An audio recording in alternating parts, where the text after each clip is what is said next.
Ladies and gentlemen, friends, I'm Mr. Zhao Yushi from UNESCO England. It's my great honor to be the moderator of today's event, the sixth Open Talks, Reimagining the Future of Education. And we have a range of five distinguished experts. I will give you a brief intro. They are the Associate Professor of Graduate School of Education, Tohoku University of Japan, Mr. Liu Xing, and the BNU Professor of Teacher Education Research Center, Mr. Sang Guoyuan. He's also the chief expert of UNESCO England, and we also have Professor Yuan Dayong from BFSU, and he is the visiting scholar of UNESCO UIL. And we have Madam Zhang Lili. She is from BNU, and we have another expert, Mrs. Madame Zhang Xiaodong. She is the executive director of UNESCO England. This is a lot open dialogue. So for our first session, we will give you a brief introduction of the previous open talk. So on one hand, we can give you a general idea of the excellent ideas on the previous open talks. Then on the second, we'll have a roundtable dialogue and centering on the report released by UNESCO under the theme Reimagining the Future of Education. We will talk about how to shape the future of rural education. So the audience in the Zoom, you can choose the translation service or interpretation service on the lower right bottom of your screen. We provide simultaneous interpretation service. And also you can follow us and watch the live streaming on the Bilibili website, on the YouTube, on the Weibo website. And for the third session, we will have an open Q&A. You are all welcome to give us questions. When you bring questions, please tell us clearly who are you directing your question to. And last, we will record the whole open talk and distribute and promote the open talks on a wider range. As I've talked before, our theme is to reimagining the future of rural education. We'll give the floor now to Professor Zhang Xiaodong to give us to share her ideas on this topic. The floor is yours. Thank you. Let me share my screen. It's my great honor to share with you my thoughts on rural education. And also on behalf of UNESCO England, for the 5 previous open talks, I would like to express my thanks to the previous experts and thanks for your highlights and your excellent ideas. So much about the introduction. My topic today is the role of rural education in the future. I have 3 highlights. First, a recap on the previous 5 dialogues, and then I'll talk about the energy exchange of urbanization between rural and urban areas. And my third topic is the future outlook, the policy promotion, and the openness of the society.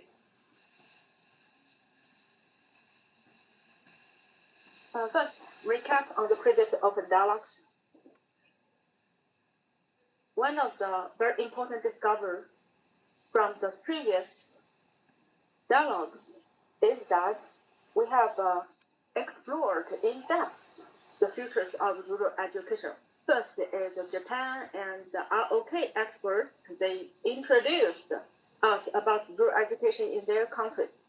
Right now, we are in the same space with Japan and ROK, but in terms of development, we are not at the same time point. That means the rural education in Japan or ROK are more advanced than China. Their exploration and experience are, are quite useful to us. And for the second, third, fourth, and fifth dialogue, we have talked about rural education from the point of females, lifelong learning, teachers, and ICT. We, the experts, have contributed much of their ideas and wisdom. In this first, we have learned about more examples in China, be it Gansu or Northeast China, Northwest China, or Central Beijing. We can see the differences in different areas of China. In general, the previous five open talks have expanded our understanding towards the rural education in China. First, let's look at Japan, ROK, and China's differences in rural education. In Japan, Haikoda, the experts shared with us the situation there. In Japan, the society has also experienced the decline of rural education in the process of urbanization. Because the urbanization has suppressed the personality. And also, unexpectedly, we have seen that the rural education has refreshed itself in the urbanization process. And it has, the rural society has a natural advantage in shaping the students to be more socially accepted. This has reversed the decline of rural education in Japan. But it's also certain that the natural advantage of rural society is much better than the urban education like in the US. This is the meaning of the Japan experience. That means Japan is looking for a new rural education ecology. But for Kongji in ROK, it's different from Japan. In Kongji ROK, the rural education is still mainly driven by the government, but there's a wide participation from the society. So there's a more diversified support from the society. So this model with the government at the center place and with wide participation from the society, this is also a good way. In the last open dialogue, we have seen and we have got to know that Gansu, which is in West China, has a scarce resource, but they have found their own advantage and value. So its experience from Japan and ROK provide us a timeline of rural development. Now we have seen urban disease in Japan, and from ROK we have seen improvements, path road of improving the efficiency. And in West China, Gansu province, we have seen what's going on in the education there. It's still a highly layered and hierarchical society. They have provided us vivid examples of getting to know rural education. The second topic, I want to talk about the energy exchange between the urban and rural areas. Right now, China has felt more than ever the population's influence on economic prosperity. When people enter a city, it will bring about prosperity. But when people left, the decline in economy is irreversible.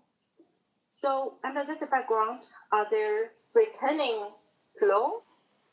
Yes, in certain seasons, like in Spring Festival, the migrant workers will return back to their hometown. And also sometimes when people get retired, they will go back to their hometown to become a wise man there, to provide counsel to their neighbors. The return of migrant workers also brings some energy to the rural areas. And we have a special post teachers. They are funded to return and work in the rural areas under the contract. But besides these energy returns, are there other ways to bring people back to the rural areas? Right now, we can see that ICT can narrow the gap between the urban and rural areas. And we have also got to know that the organizational charts and flows in the counties and the rural education organization is restructuring itself, bring more energy, bring more impetus to the system, to the organization. With the return, this will bring back the resource, the technology, and the talented people. This will lead to the educational reform. Let's look at an example of the rural areas of Beijing, namely Huairou. This area, in terms of development, is quite similar to the example in ROK or Japan. The 14th five-year plan of Huairou, it centers around the space, the infrastructure, and the women, children development guideline. And the focus of this guideline is to ensure the sufficiency and the protection of the rights of the women and the ladies, of the women and the children.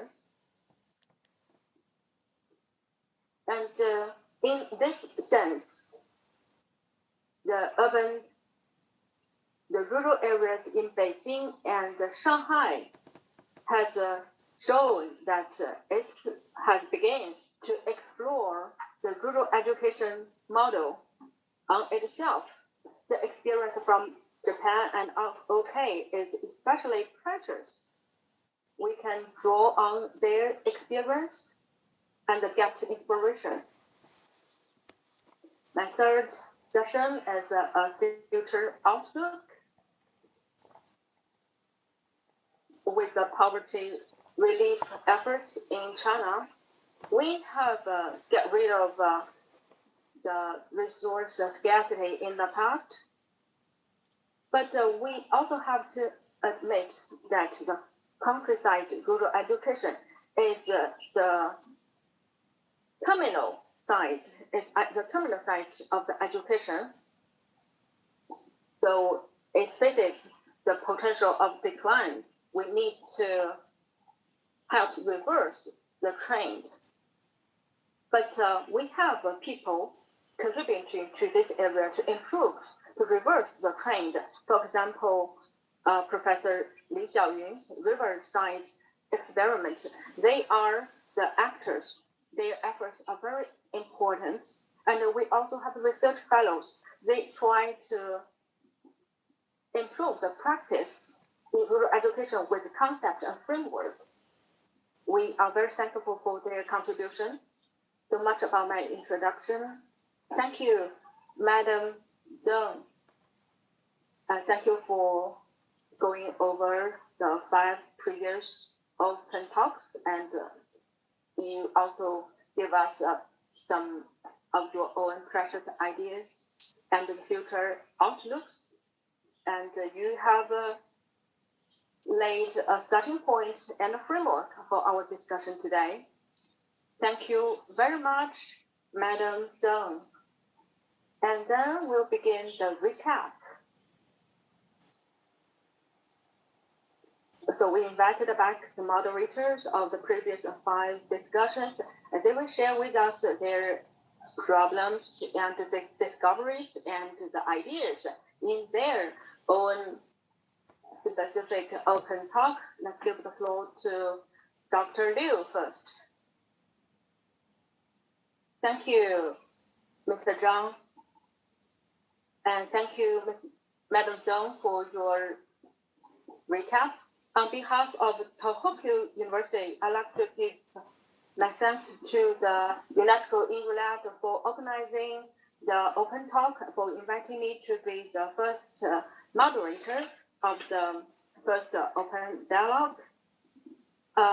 During that open dialogue, we have shared the experiences from 3 countries in terms of the small-scale schools, ecology building, and maintenance in rural areas. Our common task is the decline of population and the population aging problem and the efficiency first education ecology.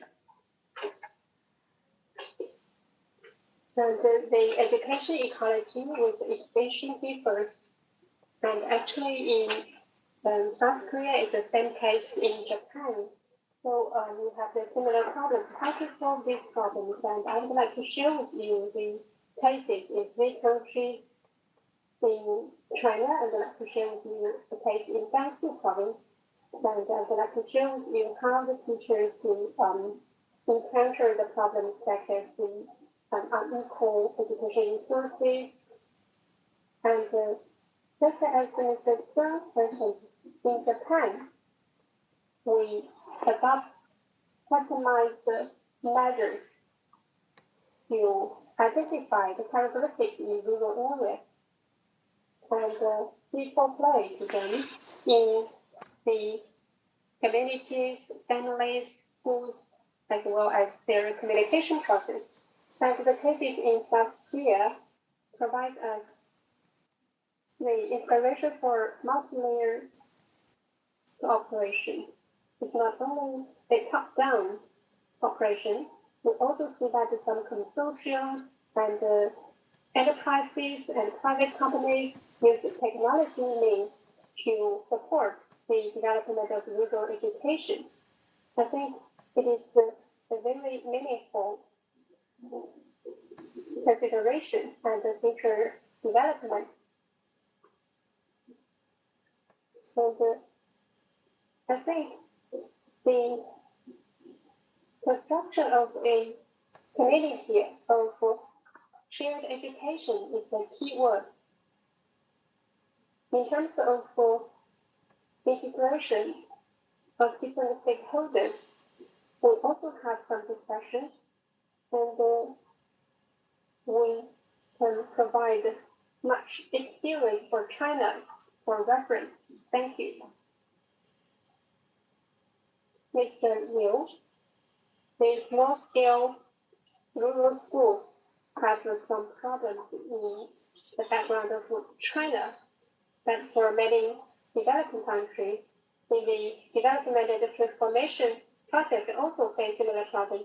For example, when I was in Indonesia, I participated in a conference. They were also exploring the model of a small-scale rural school. So, what do you think the difficulties are reflected in which aspect of rural education? I think from the perspective of challenges in rural education, just now I mentioned that how to build a shared community of education, including in developing countries and developing countries, we should face the same problem. How to put the urban and the rural areas put in the same map to consider them together. That is the balanced development or integrated development of urban and rural areas. And in China, especially in some west provinces, they are considering how to put the urban education and rural education in one context. So I think this is one means to solve the problem. And in Japan, that is because we developed a uniform standard for the urban education. So that is a solid foundation for the equal education in the whole country. And the technology and the customization is also very important. Through network, through ICT, we can provide more education resources so that we can enable more people to have access to high quality education. And we also found that in some developing countries, including Southeast Asian countries and African countries, they lack sufficient funding or infrastructure to support their education. So technology development is very important, and how to coordinate the local resources. We hope that the rural schools can maintain their own characteristics. And thirdly, we need to improve the soft power of schools. This not only includes the education quality of teachers. I think the quality or education level of the headmasters is also very important. So I think we can make improvements in both hardware and the software. And in some schools, we also lack the education in psychology of the student, or the gender equality education is also lacking. So we need to make improvement in such areas. And the teacher education is also important. How to cultivate the young teachers so that they are more willing to devote into rural education. This is also very important. And finally, I've been constantly discussing this problem, that is how to build the relationship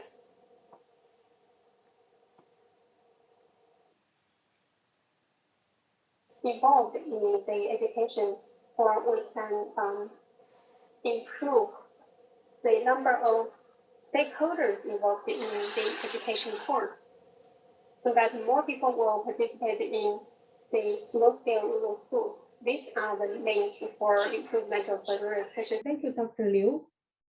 And in response to this issue, Dr. Liu proposed some measures, including the standard establishment or the coordination and the establishment of the shared community of education.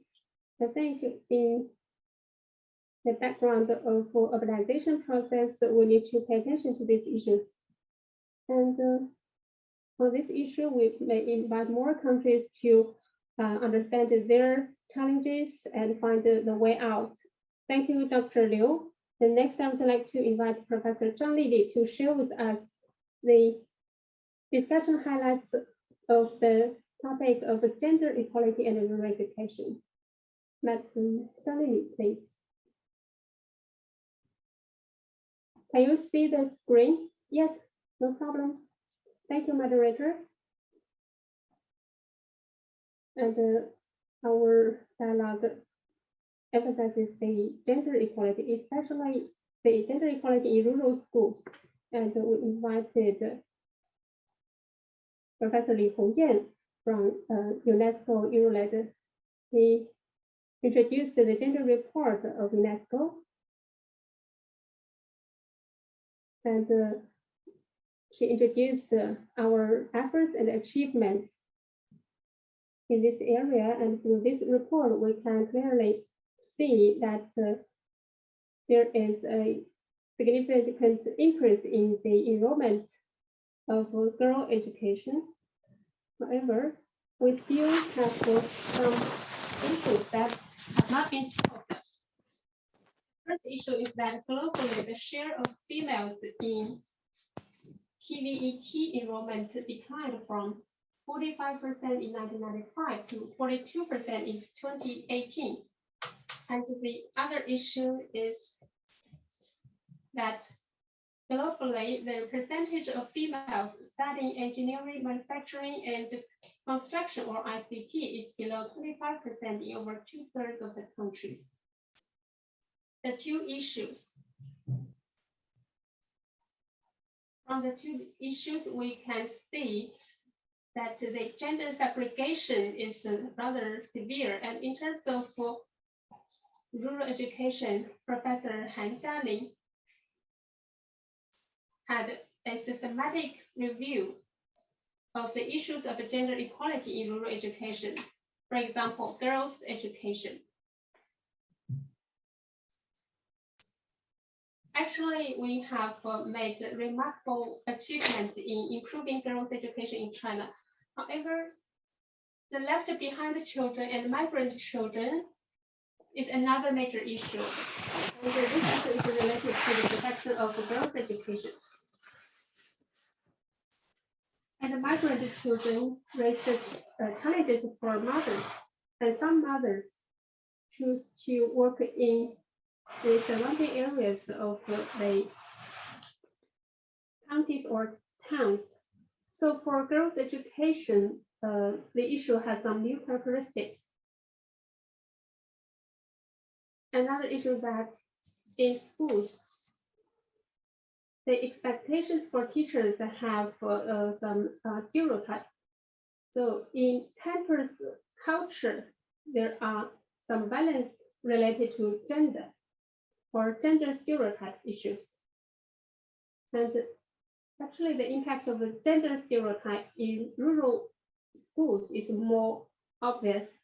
And in rural schools, the number of female teachers or female headmasters is less, especially in some remote rural schools. The number of female headmasters is less.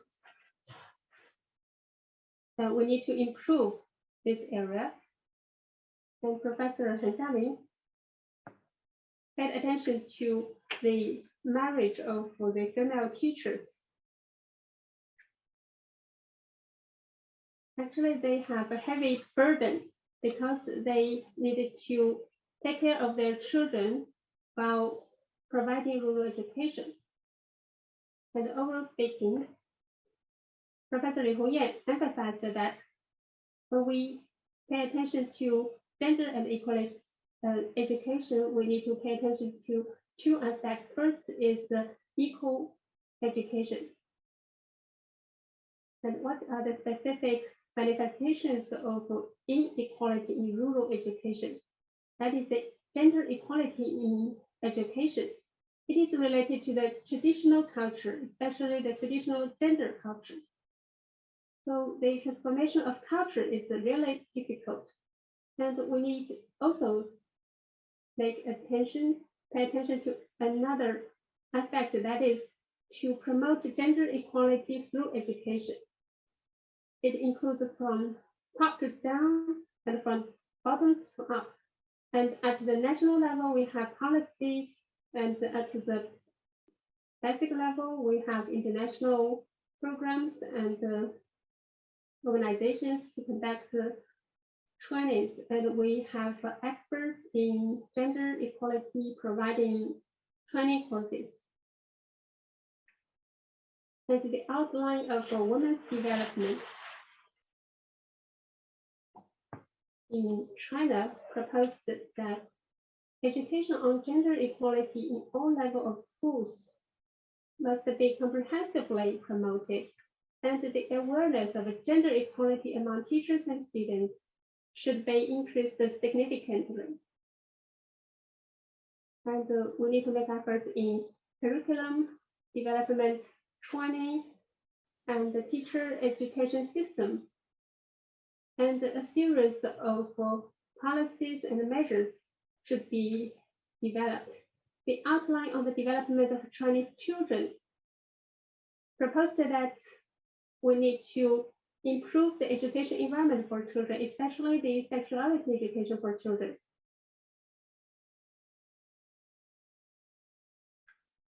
And in this perspective, children's development will make a great progress. And in resource development, many stakeholders will take part in this process. It is a social process. We need a lot of dialogue and make a lot of efforts. And in this process, we also have some successful models. For example, in the last decade, the State Council introduced the program about the gender equality in schools. Mr. Dong Jiwei from Guangdong made a lot of advocacy and publicity efforts. And such an event, such an activity tends to be carried out in the areas with abundant resources. However, the rural areas lack resources and lack teachers. And we have limited numbers of teachers who are able to devote themselves to the gender inequality. And also they need the training, they need a certain program to get them involved in this undertaking. So down the road, we need to pay more attention to the gender inequality education in the rural areas.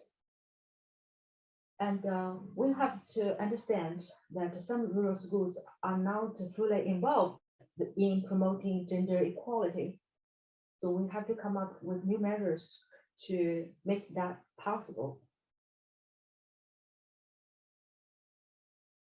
Many rural schools, they only pay attention to the improvement of the academic skills and academic performance of the students, but this is not enough.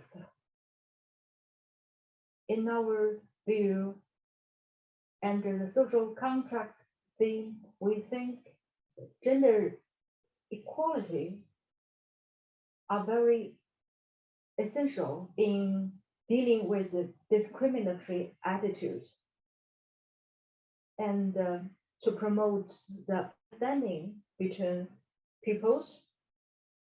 Gender equality is highly relevant to every one of us. It is highly influenced by the environment. Gender equality will help to promote the building of an inclusive, harmonious society. For boys and females, the gender equality is also relevant to them. And we have understand the difficulties in promoting gender equality. We need to have more training, to provide training to the pre-service students. And we have professors from BNU.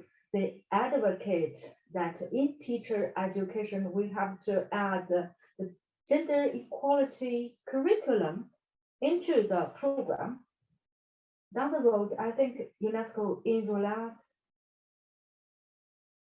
in writing and developing the teacher education materials. You should play a more important role in promoting the gender equality. Thank you, Professor Zhang. Your report gave us a recap on the open dialogue. We can see that gender equality are facing with a number of difficulties and challenges especially in rural areas in promoting the gender equality. As we are reimagining the futures of rural education, and Professor Zheng has given us a highlight on how to improve the gender equality in rural schools. With that, we'll give the floor to Professor Yuan Dayong. Thank you, moderator, and the dear experts online and offline. It's my great honor to participate in today's open talk. I want to express my thanks. Thank you for inviting me to be part of the dialogue, to be part of the event. This event is international advanced and very open.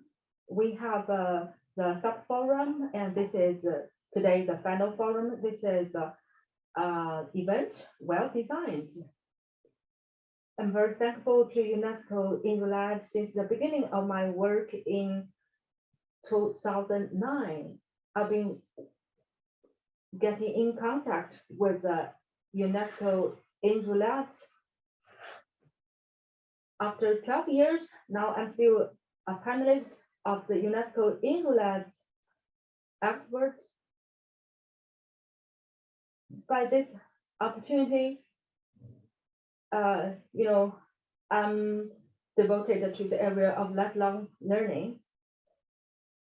Back then, I was not the moderator, I was only the panelist. I thought only the moderator would be asked to have a recap on the previous open dialogue, but I will try my best to summarize all the ideas on the sub-forum.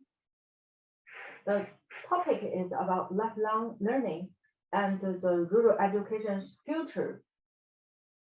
In last year, December, a new report of UNESCO has been released, a new social contract.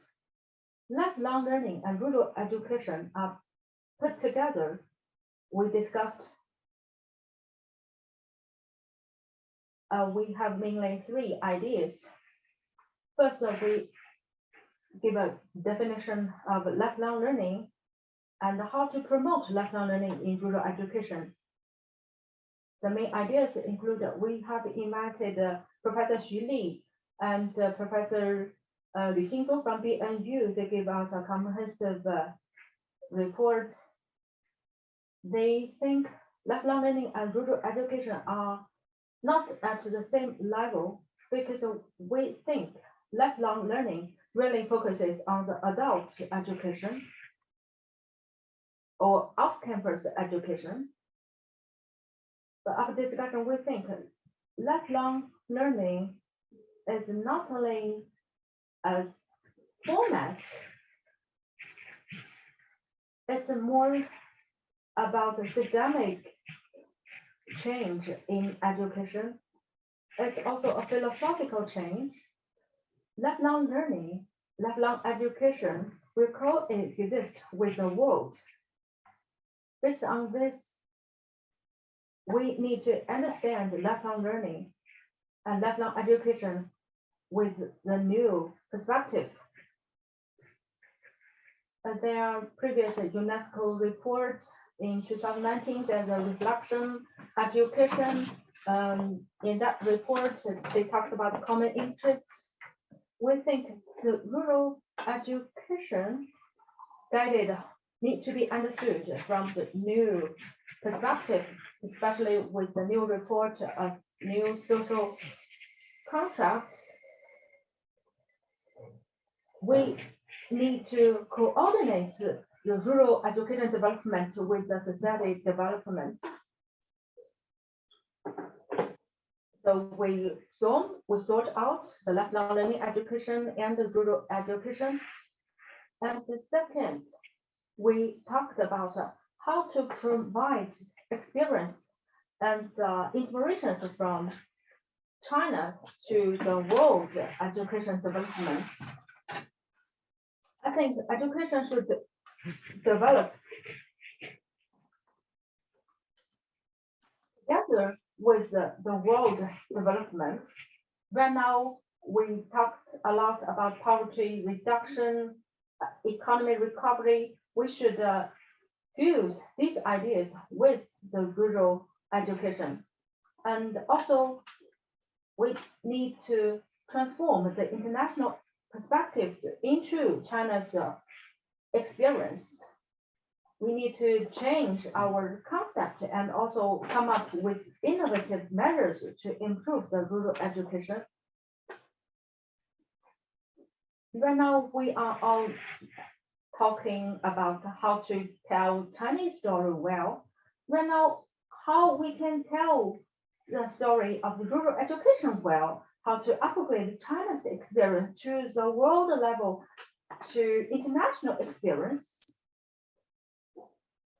I think the it's the natural responsibility for the UNESCO Inno Lab to take up the role. And we shared an example of Beijing, Tianjin, and Hebei. There is a new national strategy in Beijing, Tianjin, and Hebei, be it in economy of education.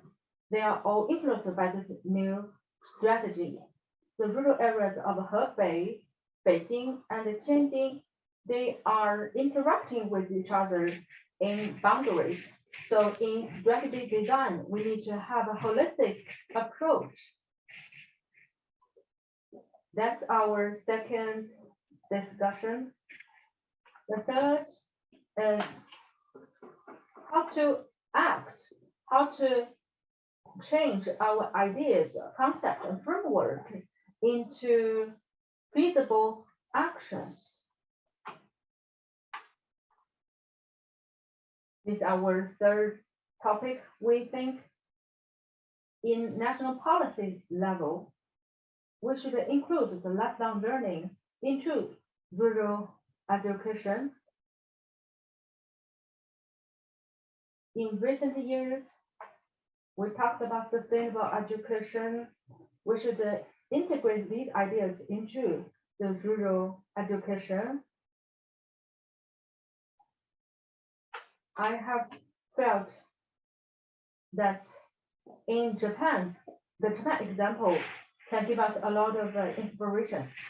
And from the practice level, we need the cooperation from different departments because the rural education in China is not enough. We need efforts not only from the schools, from the teachers, but also from the government, from the community, from the society. And we should try our best to build a culture, a lifelong culture with rural features. This culture will lead the future of rural education. Besides the previous discussion, we have invited a madam from Cameroon. She introduced to us the education system in Cameroon. What impressed me most is that they don't know about lifelong education, but they are very curious and interested in the TVET education. In her introduction, the people are highly interested and more interested in TVET education than lifelong education. They think as long as people can master a skill, they can have a good job and have a good life. So that's what impressed me most. Through the discussion, we have deepened the understanding of lifelong education and deepened the practices of lifelong education in different countries. I look forward to more open discussions and more excellent ideas. Thank you. Thank you very much, Professor Yuan. UNESCO Inro Lab in 2015 has put forward the idea of to learn from the rural areas with the world as having more uncertainties. What efforts should be made to improve the rural education? Right now in Beijing, in UNESCO in China, I previously worked as a visiting scholar in UNESCO German branch. I researched on the learning-oriented community or learning-oriented society. Back then, the main practice is that the idea was put forward by developed countries or regions like countries in Europe, like Beijing, Hangzhou, and Shanghai, big cities in China. As society developed to a certain stage, the city will take the lead in education. The challenge is how to transport the advanced ideas in the city to the rural areas and how to transport and bring the developed ideas in developed world to the developing world. My idea is to starting from the lifelong learning and lifelong education in concept, we should reach a consensus that we should bring and promote about the lifelong learning concept to everyone. And it will be a natural way of behavior in our daily life. So from the concept, we should have a good awareness. And secondly, at the level of promotion, actually, we must make efforts at the government, especially at the level of the central government. We must make efforts. And actually, only education department alone is not enough. We need the cooperation of different stakeholders. So multiple departments must involve in this process. We make an assessment. The first problem is whether we have established a steering committee. And thirdly, we must establish an exchange platform, including UNESCO. Actually, UNESCO provides a platform for idea exchanges. And now, our programs have been recognized by UNESCO. And from 2013 until last year, we have organized 5 sessions of the conference. And through such conferences, we have already promoted the concept. But besides that, we still need our experts and scholars to call on this concept to be widely accepted in the global scope. So from the policy level, from the idea level, from the government level, we must make efforts. Thank you, Mr. Yuan, for your sharing, your recommendation. We hope that we will reach more consensus at the regional level and the national level and global level. Next, I would like to invite Mr. Sang Yuan to introduce us the discussion highlights of the dialogue of the supply and retention of high quality rural teachers. Thank you, dear experts, teachers and students. Good evening. And our group focused on the supply and retention of rural teachers, especially high quality rural teachers, and the related national policies, as well as the participation of social forces in the development and the cultivation of the rural teachers. And the experts participating in the fourth dialogue includes Professor Tong Xin from Minzu University and the Professor Li Xin from Northwest Normal University and Martin Walker from Ghent University of Belgium, and another professor from Cameroon, and they discussed the topic of supply and retention of high quality rural teachers. Especially Chinese experts shared their experience in supply and retention of high quality rural teachers, especially the policy and identity problem, and they talked about the supply and the demand contradiction and the ways of teacher development, and also the demand in terms of number and the structure of rural teachers. And some experts introduced as the objective of the supply and the retention of high quality rural teachers is that we need to develop high quality rural teachers and be able to retain them in rural areas.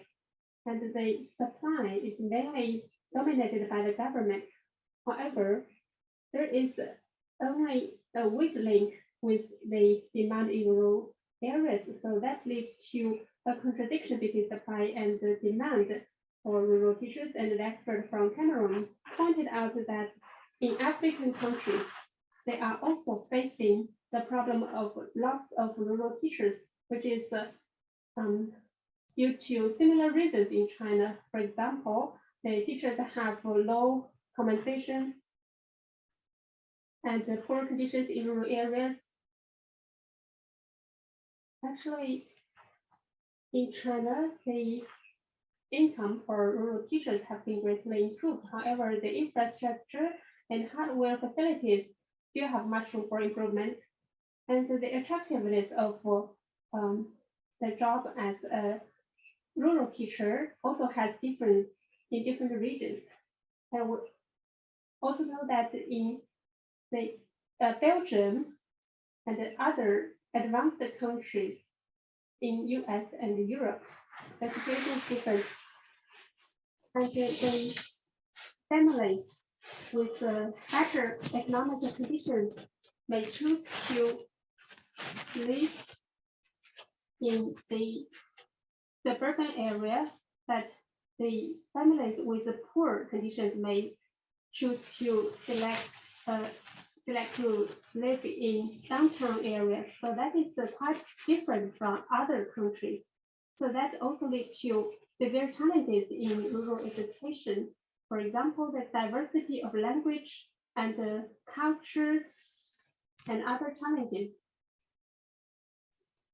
So that leads to a gradual decrease of the number of teacher students, and due to the challenges and the cultural diversity, 40% of the new teachers will leave their job within 5 years. So it is quite interesting that the issue faced by rural schools in China occur in the urban schools in Europe. So they seek to solve such problems, and we also can learn from their experience. And actually, in China, we introduced some policies to improve the retention of high quality rural teachers. For example, a special teacher program, and the policy to strengthen the construction of the small-scale rural schools issued by the State Council. Such policies aim to improve the supply and the retention of high-quality rural teachers. And Martin Bog from Ghent University of Belgium also introduced as the changes in the compensation for rural teachers and their entry qualifications. So for such measures, they aim to attract the teachers. For example, in Belgium, they have a postgraduate degree is provided for teachers, which is 4+1 or 4+2 programs. And they, Professor Martin also mentioned the importance of social forces, and they will leverage the enterprises and the civil society to cultivate the high quality teachers and make a contribution to the supply and the retention of high quality teachers. And Professor Martin introduced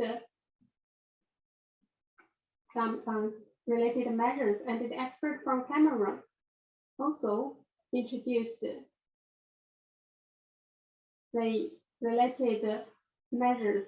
Actually, in African countries, the social forces provided necessary hardware and software support.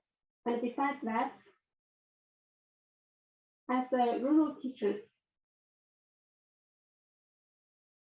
in the rural education sector, how can they give full play to themselves and to support the rural education? So this is the important issue for China. And finally, some teachers also mentioned the principle that we should cultivate high quality teachers and be able to retain them and enable them to provide high quality education. We hope that the high quality teachers will provide services in rural areas. However, people are naturally willing to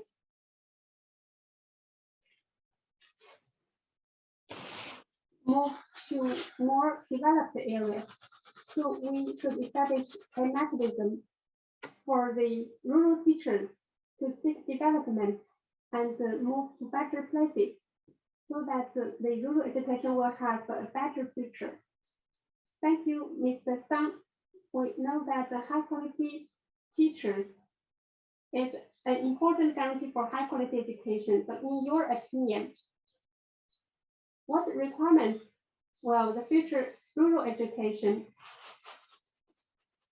propose to teachers and schools, and what progress have we made so far?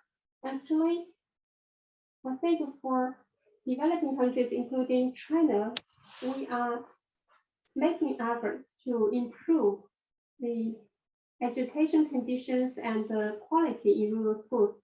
And it's difficult to quantify the progress which has been made so far. And we aim to build ideal rural schools. This is our dream. And what is an ideal school? I think it is a place where children are reading books loudly in rural schools. And in such rural schools, teachers are willing to contribute their students. And it is a paradise for children to study. So in rural areas, we hope to build small-scale schools with a high quality to attract teachers and students. Besides that, the rural education should have a solid foundation, solid basis, and should be environmentally friendly, and should also have the basis of rural culture. And for rural teachers, an ideal rural school should have excellent rural teachers. And what kind of teachers can be called excellent rural teachers? I think excellent rural teachers should be the teachers favored by the students. And the excellent rural teachers should educate students with deep affection and feelings for rural schools, and they should have lofty ambitions and profound culture foundations, and have a deep love for children. And in this aspect, I would like to mention cultural confidence and how to develop a cultural confidence. I think in the curriculum development, we should provide some courses related to rural culture, and the rural teachers should have the awareness to explore the courses related to rural culture so as to further improve the cultural competence of rural teachers. In this way, we can improve the cultural competence of the students in rural schools. To build a rural equality, to build a coordination with participation from multiple stakeholders, this will provide a sustainable force for the rural education. Thank you, Professor Zhang. The four professors have given us a recap on the previous open talks and the main ideas and the research consensus reached on the open dialogues. Thank you very much for the vivid recap on what happened before. You have brought us back to the previous open dialogue. We also have another open dialogue about ICT and how ICT promotes the development of rural education.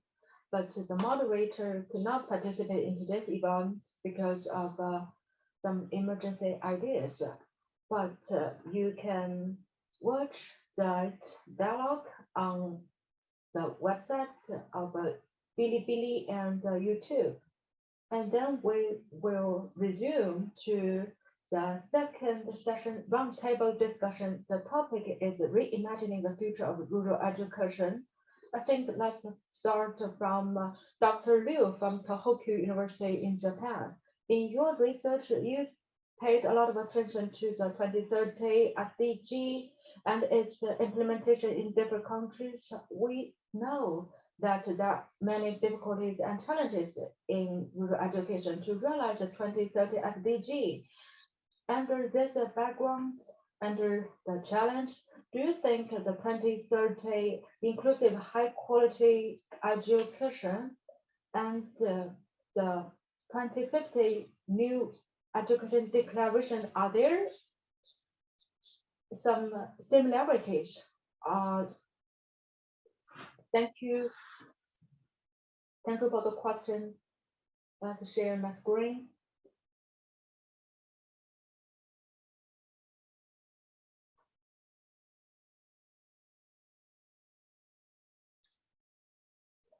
As talked by Professor Zhao and other professors, in the past November of 2020, UNESCO has released a new report on future education. Professor Zhao's question from 2030 to 2050 report, are there similarities? And what has been always stressed in the two reports? I think, first off, similarities, what has always been there in the two reports. In our new era in this world, we are faced with multiple challenges and crises. From 2050, the report and the aim on 2030 and also the 2050 goal. In the it's a very complex change as seen on the screen. Right now we are faced with multiple challenges. In 2015, we were advocating how to keep balanced development with society, economy, and the environment. And what was the education goal before, and what's education's contribution to other goals. So first, education as the aim, and second, education as a tool to realize other goals. This is stays the same in the two reports. And at the same time, in the past 15 years or in the next 10 years, we are faced with more challenges like the worsening environment, the worsening climate, and populism, and the challenge for democracy. These are global problems. Although we are having accelerated globalization, we have seen some resistance of globalization. For example, in US, there's some America First concept. It happened in other areas of the world, like in Europe. And we human have created the technology, but how can we maintain independent of the technology and instead of being utilized by the technology? These are the common challenges. And in education field, there are two basic principles that have stayed the same in the 2030 report and 2050 report. First, how to guarantee the right of the lifelong education that is have no one left behind, and education for all. Education for all, this value has stayed the same. And also mentioned by Professor Yuan, the publicity, a public education is equitable, is premium, it can be provided to all. This has remained the same in the two reports, but in the 2030 report, in the 2050 report, it emphasized more how to rebuild a relation between people and the people, between people and the environment, between people and the society, and between people, the globe, and the technology. How to reshape the three-layer relationship through education.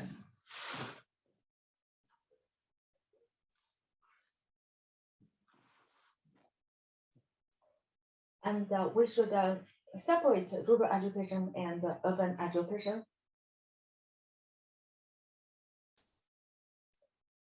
And together we should build a more sustainable and harmonious society. That's my response. Thanks. Thanks, Dr. Liu. You shared with us your view on 2030 report and 2050 report. Yes, the change and the no change. The 2030 is a impending goal, but 2050 is more about expectations. It focuses on the education direction of the post-2030 era. It puts up some measures and ideas how to reshape the relations between different stakeholders. And there also a 5P relationship. First is people, planet, prosperity. The last one is partnership. It's a 5P link. Professor Liu has included this 5P relation. Thank you very much. Within UNESCO, 2030 is an agenda that must be implemented in different documents. The 2030 goal is the main principle. For the 2050, as focusing on the future for the long-term initiative. And this background for 2030 goal and for the 2050 expectation. So we should reimagine the education of rural areas under these two initiatives. Madam Zhong Xiaodong has shared with us her views on the gender equality in rural education. In 2050, it put up the cooperation with problem-oriented cooperation. So what are the resource differences in rural schools and urban schools? How to come up with a new education model suitable to the rural areas? Thank you, moderator.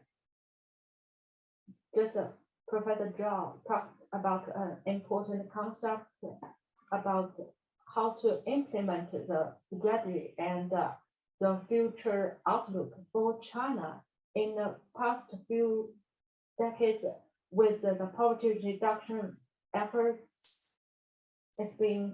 We have made remarkable progress. It has changed the rural areas and eliminated extreme poverty. Last year, we organized the Education Poverty Relief Conference, and UNESCO Inland has gone a long way in promoting poverty reduction efforts through education. However,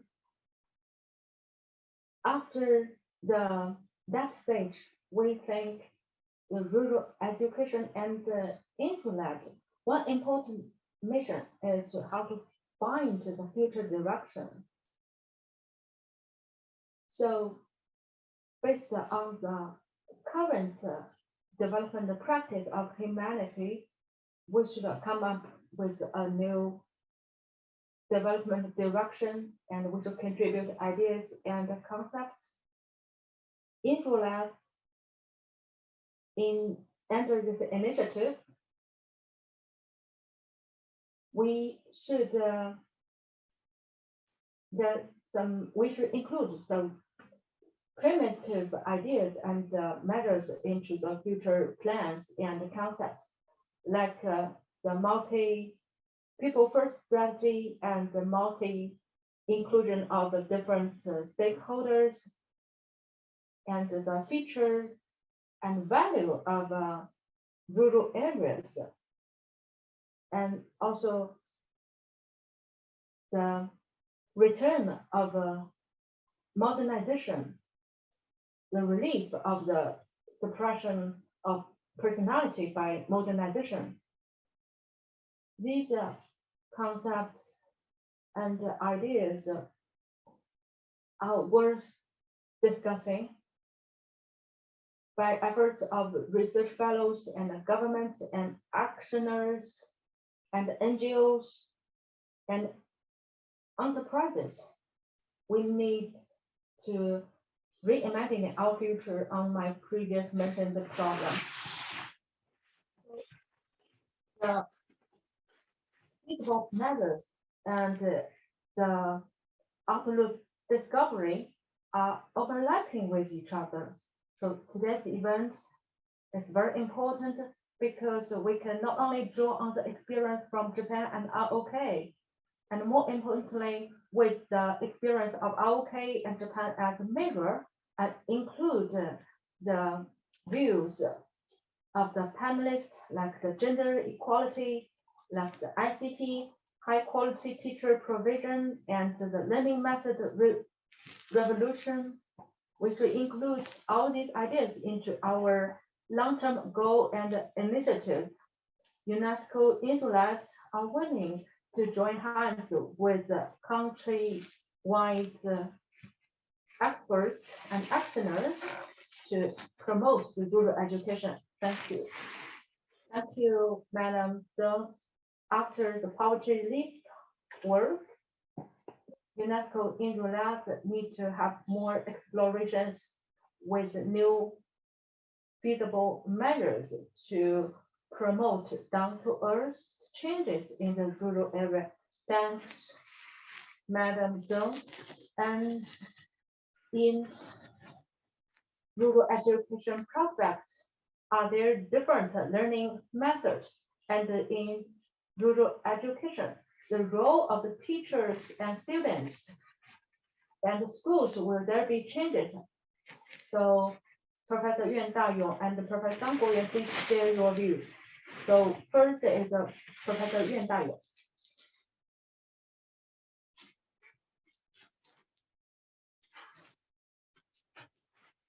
I took down many notes, the good ideas of the experts. in the future rural education prospect, will there be different learning methods? Will there be changes in the roles of teachers, schools, and communities? I recognize the view of Professor Song that in Belgium, the downtown area might be poor and rural areas might be developed. I think in West USA and in other developed countries, they have a similar situation, but in China, generally, downtown is more developed than rural areas. In over the years, through the poverty relief measures and the national policies, there have been certain changes. So as in education field, the rural areas have improved the infrastructures, hardware infrastructures. But there is another issue with the population flow in rural areas. The number of students significantly drops, although the rural schools look very nice. So this is a social problem. And today we discuss this issue in the context of rural education, and we need to pay attention to this issue. And someone said that I'm not so familiar with the rural areas, so my opinion may not be so comprehensive. I agree with this opinion. I think in the future we may make some new attempts. For example, we may invite the education workers from rural areas to share with us their real ideas, their real voices. So this may be useful for our policy making in the future. And in the future, what will be the rural education and what will be the changes in the roles of teachers, schools, and communities? I think for the future rural education, they transcend the dual structure of urban and rural areas, and the urban-rural difference will be weakened. The textbooks in rural schools will be local-based, taking into account the rural culture. Of course, rural areas differ from each other. Some rural areas are more advanced, some rural areas are very remote. So for some rural areas, students can hardly understand the ideas in the textbooks used in urban schools. So we need to make some planning in the course development. So this is the first idea. Secondly, schools include primary school, secondary school, and adult education, etc. The basic function of schools is to select students. How to select students? Say that we need to select the best students to enter the urban school. Actually, we need to consider this issue. At the same time, we should also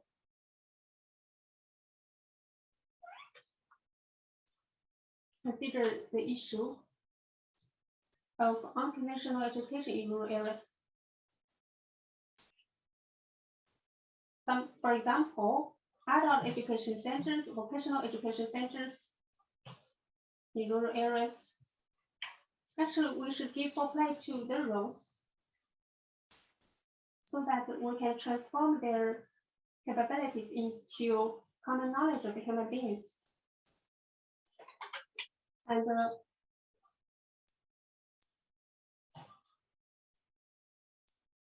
we should also coordinate different organizations, different societies. And in the previous report of the social contract, the first concept is learning to become. from learning to be to learning to become. This transformation shows the sense of participation and the sense of integration.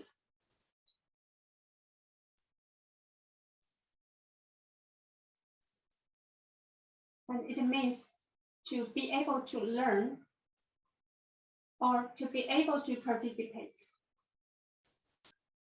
And it emphasizes the sense of community participation. And thirdly, we should take into account the latest concepts such as ecological civilization.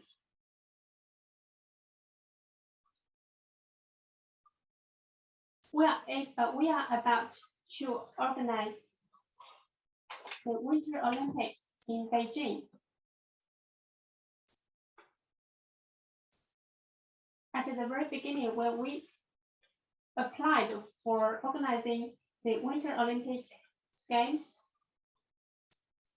we were refused because the environmental conditions failed to meet the requirements. And later on, after we improved the environmental conditions, we successfully applied for the Winter Olympic Games. And now in suburban areas in Beijing, we have very nice environments and facilities. I think the development of schools and communities should be closely connected with the major trend of social development. This is my answer. Thank you, Mr. Yuan, for your answer.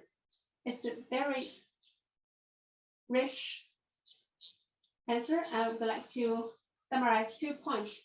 First, for rural population, including teachers, students, parents, we should give full play to their roles and enable them to voice their ideas about the future rural education. This may inspire us greatly. And secondly, what and who is rural education for? In the past, the excellent talents cultivated in rural education are selected and sent to urban areas. But will they make a contribution and give back to rural areas? I think we should solve this issue, and we need further exploration. And in terms of the report about the social contract, we may have some private discussion. And Mr. Sang Yuan, please share with us your opinions. Thank you. Just now, Mr. Yuan has a very good idea sharing, and I would like to talk about some specific. We know that for a long time, the children in rural areas, due to different reasons, they easily encounter some problems such as the lack of learning environment, lack of concentration in study, and the poor relationship between students and teachers. Maybe not all the children face such problems, but the rural students tend to face that problem more easily. So in face of this problem, we call on an adaptive learning model. However, we know that there is no one-size-fits-all learning method. So we can only expect that we can add the characteristics of rural schools. For example, the cultural responsive education. That is how to integrate the local community resources and the local culture into rural education. I also paid attention to the issue of the education in ethnic groups. We need to pay attention to the culture of African minorities. So in this way, we can return to the nature of culture. And secondly, I recommend the participatory learning, including PBL and the STEM courses. Such courses emphasize participation or experience. And just now I mentioned that rural children face many problems, and to a large extent, the education in rural areas is very boring, and the rural children are very naughty, and if they lack such experience-based learning, the rural education lacks attractiveness for the rural children. And just now, PBL and STEM courses emphasizes participation, experience, and hands-on experiment. I think such courses are suitable for rural children. And thirdly, we need to call on technology-assisted learning, ICT-assisted learning. And I also have some cases. For example, when I was in Lijiang, I paid attention to the education model in local areas, and with a lack of teachers and lack of education resources, they adopted such an education model. They purchase some education resources or online education resources from outside and integrated with the local teachers offline. So this is a dual teacher education model. And the HOPE project is also promoting such education model. And secondly, I've been paid attention to the increasingly popular education model, that is the education model based on artificial intelligence. In my hometown, Qinghai province, we observed that there are some experiments involved by artificial intelligence and in language education in rural schools. The lack teachers rather abundant capability in Mandarin or foreign language, so robots, artificial intelligence can play a role in this process. And so these are the three characteristics unavailable in rural schools. And in terms of the changes of the roles of teachers and the communities, here I would like to propose three problems. I just propose problems, but I do not answer. First,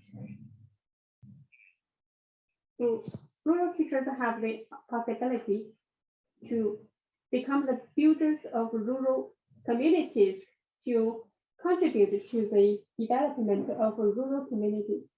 Because in my childhood, rural teachers participated in the development of local areas. And secondly,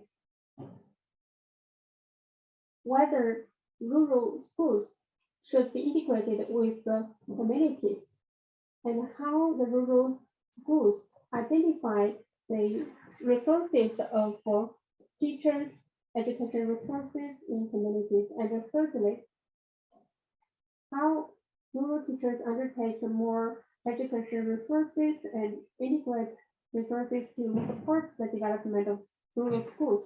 I think these three problems can well respond to the topic.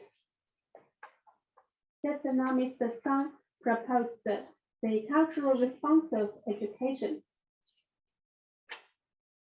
Actually, we've been discussing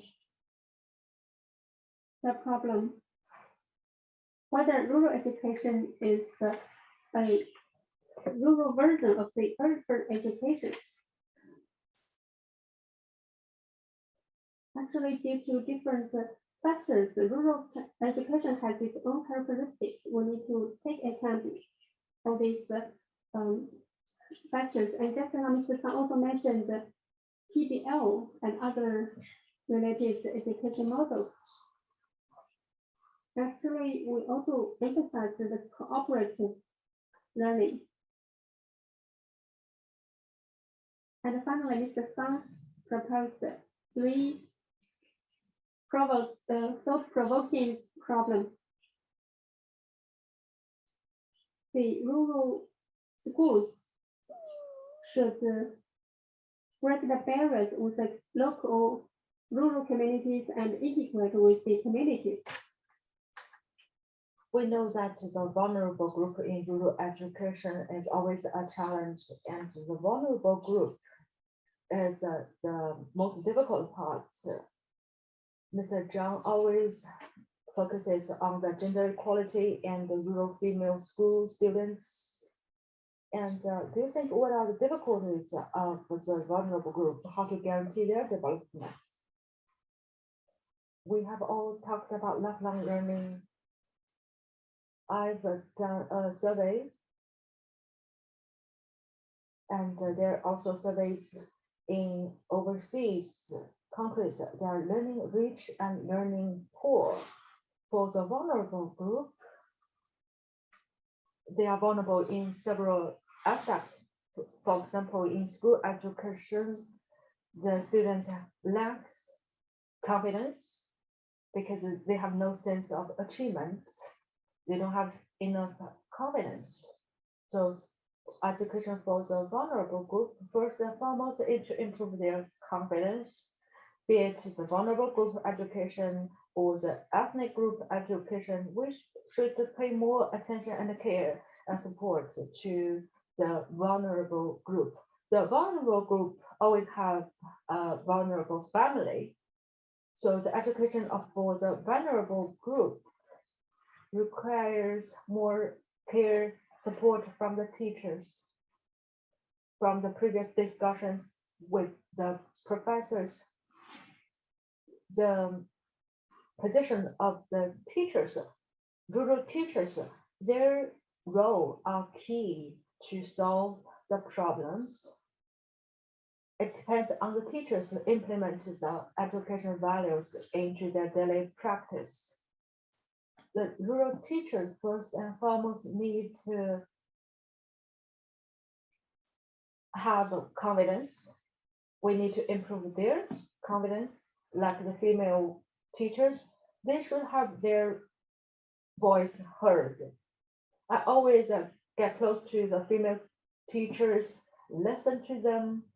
They also have difficulties, but they can come up with solutions. Let's have their voice heard, which understand their needs. The vulnerable group development will not be possible without the efforts of the teachers.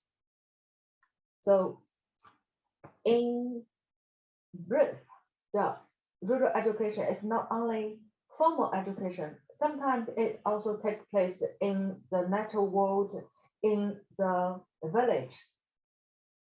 And in such areas, we can pass on the concept of environment protection and rural cultures.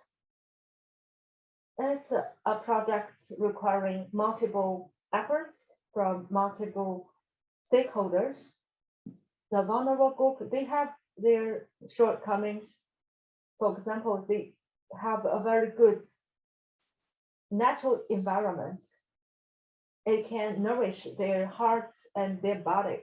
But for education, how can we prioritize people and motivate people to get ahead? I think in the end, the teacher play a key role in providing good education to the vulnerable group. So we should not only improve the confidence of the rural teachers, but also the rural students. I have a teacher research on the cross school education. how can we make the developed schools help with the backward schools in rural areas? They have, in her report, she summarized some down-to-earth frontline suggestions to improve the situation. The cross-border, cross-school support is also relevant. It's relevant in daily practice. And we also have teachers from the rural areas.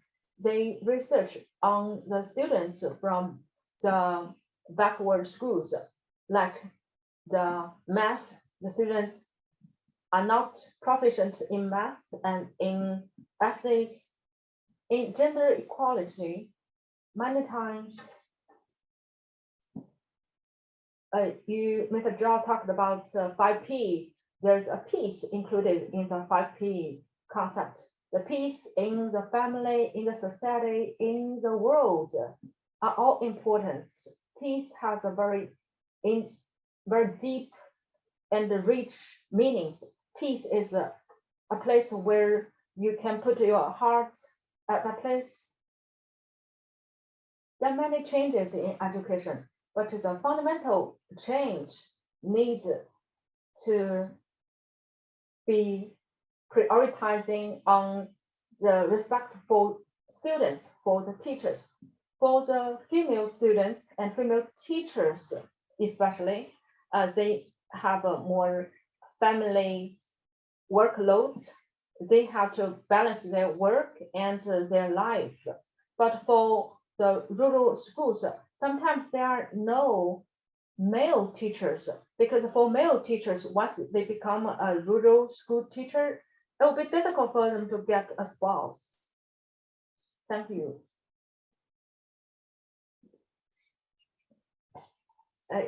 Since time is limited, we will stop at the last topic. UNESCO, as its common practice to strengthen and call on the global solidarity or global unity in all its reports. So what are your hopes and expectations of future education in terms of global solidarity or global unity? Madam Zheng, floor is yours. Thank you for the invitation for the global cooperation. This from concept to emotions to strategies, we have a long way to go. Concept-wise, we received help from others, and then we are ready to give help to others. This spirit and value have lots of challenge. In people of our generation, we sometimes have the experience of receiving international existence, but in less than 3 decades, we quickly become the kind of people who provide international assistance to other countries. For the global assistance, global cooperation, in terms of value, we need to reshape and rebuild our concepts. How can we change the role to provide support to others? And how can we avoid the problems of when we receive support from others? In the past, when we receive assistance from other countries, there are some differences in terms of technology and procedures. We should make changes when we provide help to others, and we should respect the assistant recipient countries. We should understand their psychological state, their attitude. But in the end, we should build the concept of global citizen. How to become assistant provider with global outlook, free of prejudice, free of discriminatory attitude, free of the confusion because of the role change. This is a challenge. UNESCO in Riyadh is very proud to say that we joined the efforts of a global assistance in 2020 based on our ability of resource coordination. We provide assistance to a project in Africa, in a country in Africa. Chinese government and international society have provided infrastructure assistance, and also we provide help in providing and improving the soft power of the recipient country. The UNESCO inlabs and China are all reshaping our emotion and value through this process. We'll try our best to change our state of mind, to change our concept of value, to be a good and excellent assistance provider. Thank you very much, Madam Zhang. Yeah, you mentioned the change from assistance recipient country to assistance providing country. There involves the change of the role. And the Dr. Liu Jing focuses on the education cooperation. So Professor or Dr. Liu, your take on the question. Thank you. Thank you very much, Madam Zhang, for your answer. Yes, I agree with you. We have to change the role. From my work and learning experience, I'm always in Japan. After the Second War, Japan has positioned itself as an assistance provider. In the next 1 or 2 decades, I think the world should have a shared future, like the Winter Olympic slogan, together for a shared future. We should have more collaboration focusing on assistance providing. We should have an equitable, friendly way to carry out the collaboration and cooperation, be it rural education or the whole education development in general. We should have a shared future with joint effort to revitalize the education, especially the rural education, anywhere in the world. We need joint efforts. I also have brief discussions with Madam Zhang that through the first open dialogue between China, Japan, and ROK, they have their own small scale rural education. For example, in China, we have 21st century small school education program, and we have thousands of small scale schools together. They discuss for better future. In Japan, they have similar projects with thousands of universities involved. The network between different countries can help us pool the wisdom and the strength to share more experience and the good practice to solve the common problem for a shared better future. Thank you.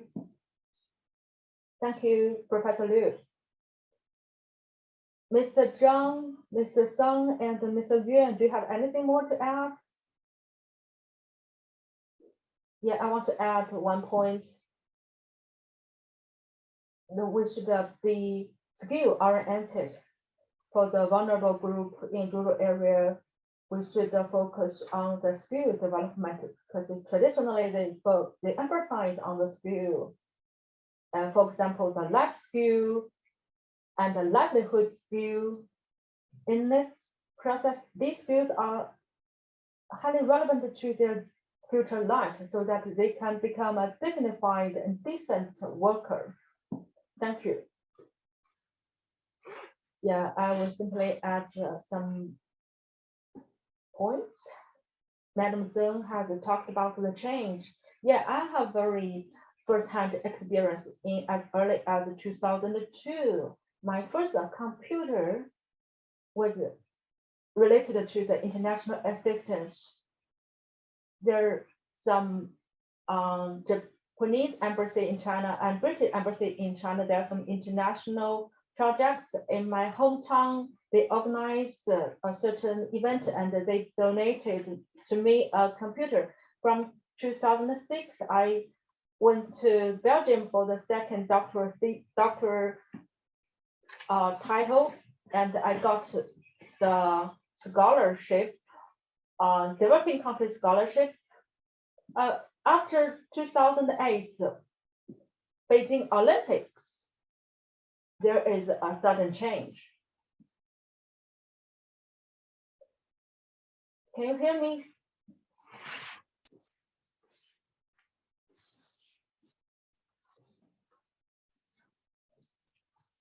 After 2008, there is the obvious changes.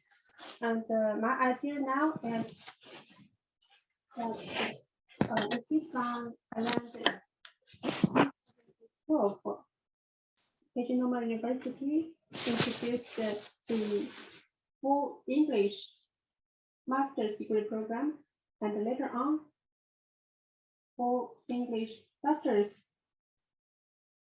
program. And now, over 500 students, at least half of the students have received the scholarship from the government. And such assistance programs are also very controversial. Cooperation for win-win is a major trend for education. Although we have a cultural diversity, yet there is also the value proposition for multicultural education. And today we have audience for English speaking, and actually we should seek more cooperation and more actions and less empty words, less slogans, and less confrontations. We should transcend the barriers and seek cooperation based on sharing. And we hope that the cooperation programs will be implemented in more developing countries. Mr. Yuan, would you please add something? I think we should start our cooperation with our participants, our institutions, and our organizations. Thank you.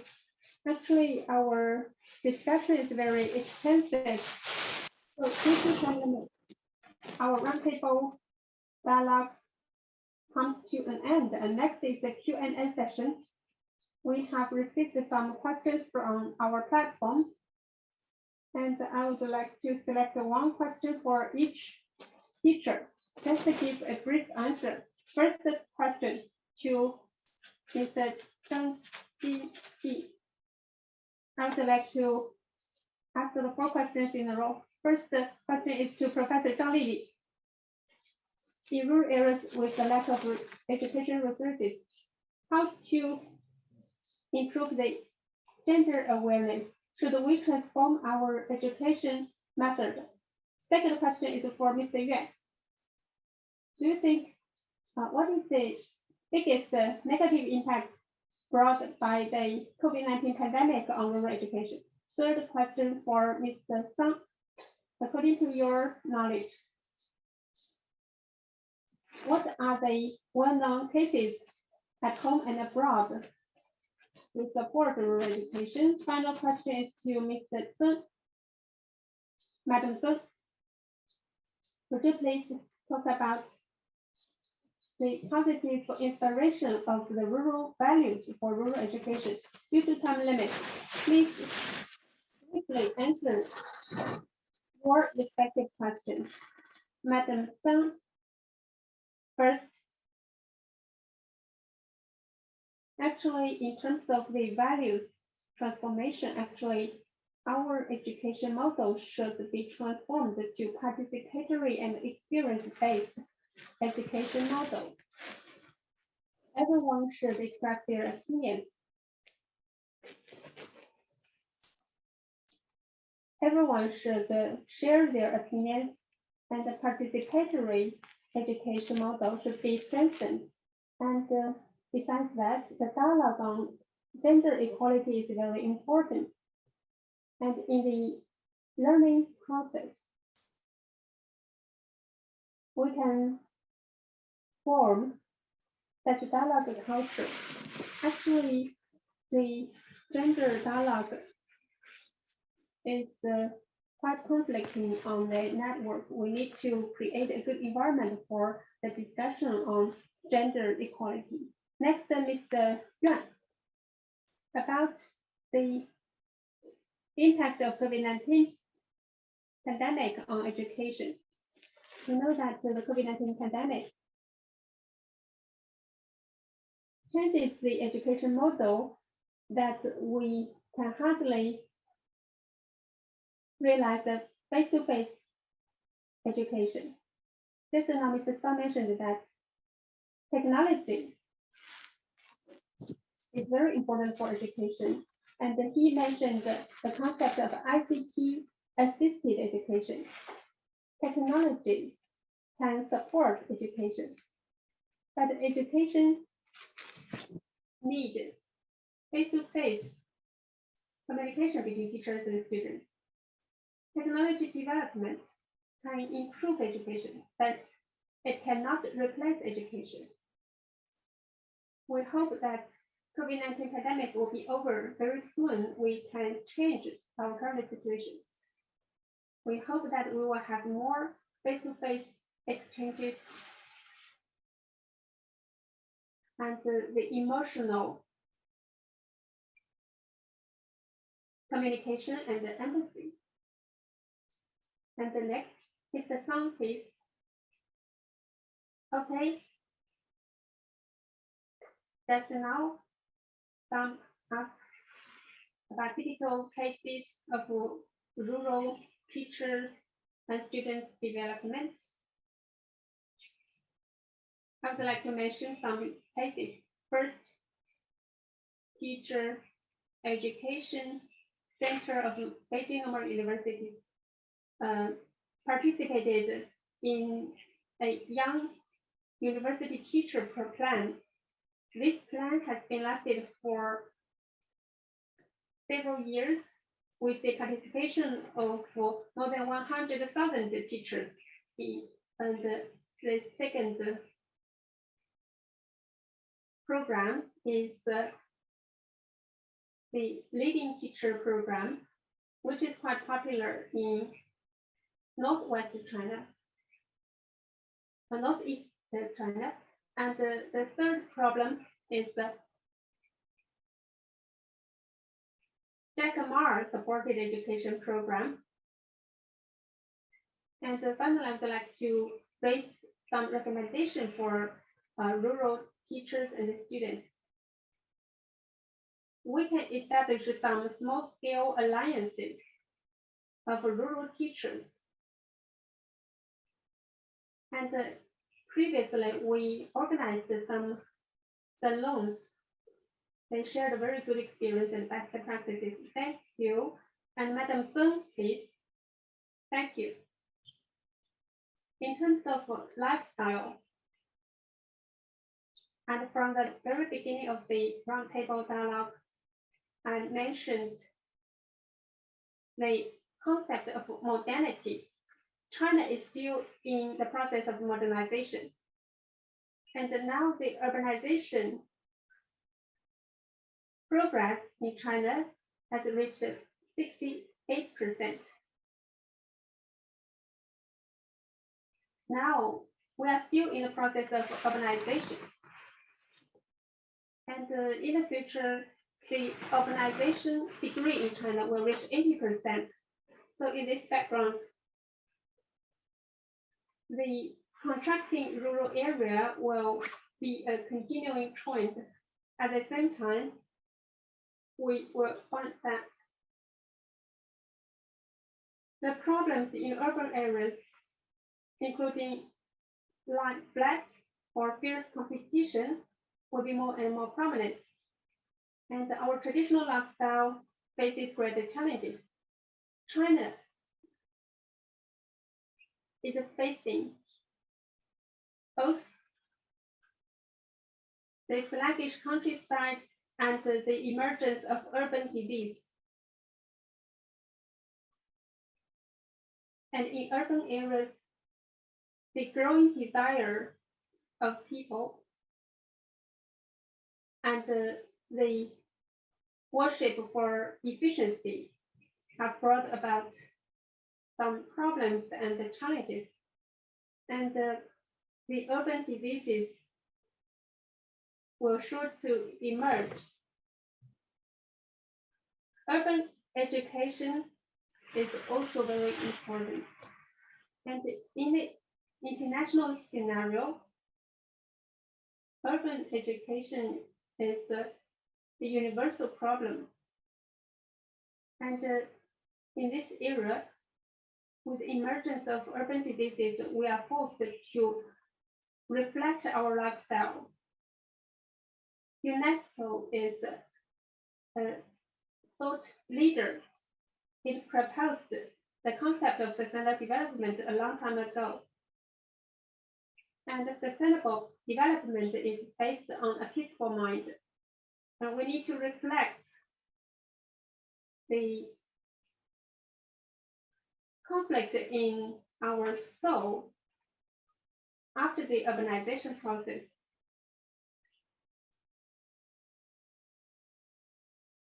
Some philosophical bloggers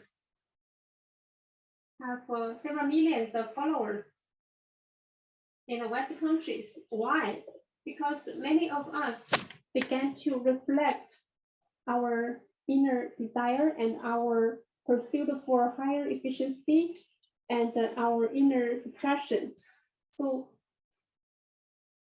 the rural areas are constantly contracting, and the rural areas will reach a basic similar level to urban areas in terms of public service. Thank you all our friends who raised the questions, and thank you our 4 teachers for your response. Due to time limit, this is the end of the Q&A session. If you have further questions, please forward in our platform. We also have a WeChat group about rural education, and you can leave messages on the WeChat group. We can establish the communication between experts and you. And this will provide some basis for our future dialogue. And next, we will come to the conclusion of today's dialogue. I would not repeat what the experts already mentioned. I would just like to give a summary of this dialogue. And the dialogue, including today's event and a series of the events, actually we provided diversified perspectives, including rural teachers, inclusive education, the relationship between education and gender equality, learning-oriented countryside, etc. And through such a series of dialogues, we shared many unique ideas and also reached common consensus in many areas. But for other issues, we need further discussion and exploration. According to a World Bank data,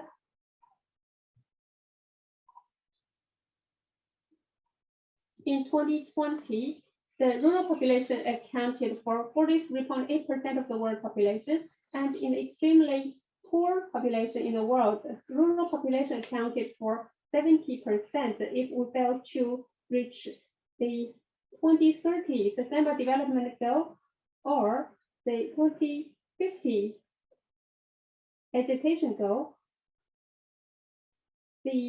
Our goals will remain unfinished goals. So in this process, rural education plays an important role. We know that UNESCO is a conscientious of the United Nations system. We care about the human world and humanity, and as been reiterated many times by the professors, these values will be carried forward in UNESCO, and it's been fully reflected in the 4 reports, like in the reports of 1972, 1996, 2015, and the 2021 report. The latest report, Reimagining the Future of the Society, has reiterated the importance of a guarantee the education for all, and it also strengthens the education publicity, these basic principles, with the effort of UNESCO and the initiative. How can we improve and uphold the banner of rural education and implement on the measures to strengthen rural education? Are there ways to learn from other countries and to avoid what kind of problems, and how China can provide support and contribution to rural education? These problems worth a lot of discussion, and these problems will be the focus of future open talks. Rural revitalization is an important national strategy for China. Rural education serves as the cornerstone for rural revitalization. In a previous high-level meeting organized by the Central Committee, it has strengthened the importance to coordinate the economic development in rural areas with rural education. And we should pay attention to this statement. First is the revitalization of rural education. The other is education revitalize rural area. This is 2 topics. First is the education itself, and second is the outside force will promote the education development. And the Minister of Education has also pointed out 5 directions for future rural education development. These events and these initiatives have always put people first and have put up a policy framework for future rural education. Till now, this is the end of the 6th open talk. As you may have read the 2021 report, Reimagining the Future of Education. It is neither a manual, but the opening of an important education. This report is neither a blueprint or a guideline, but efforts to initiate and invite more dialogue.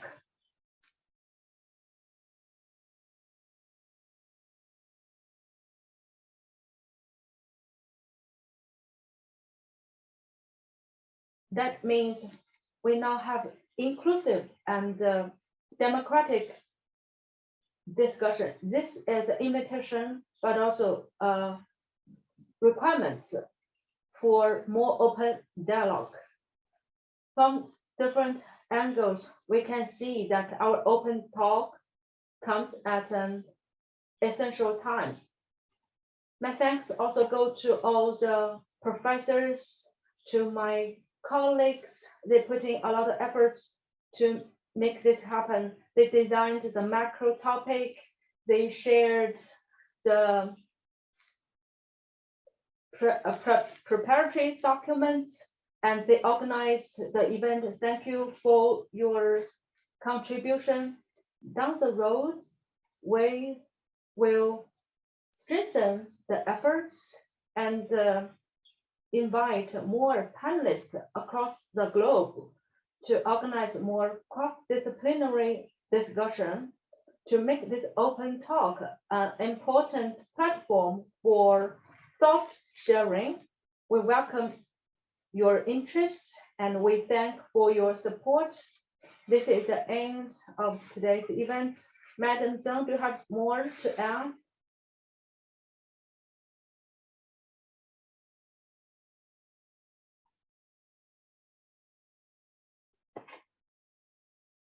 If not,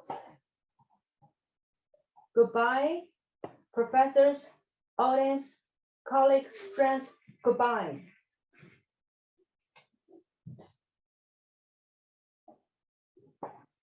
Professor Liu, Professor Yuan, goodbye. I wish you a good Spring Festival. Thank you very much. The young professors, Happy New Year.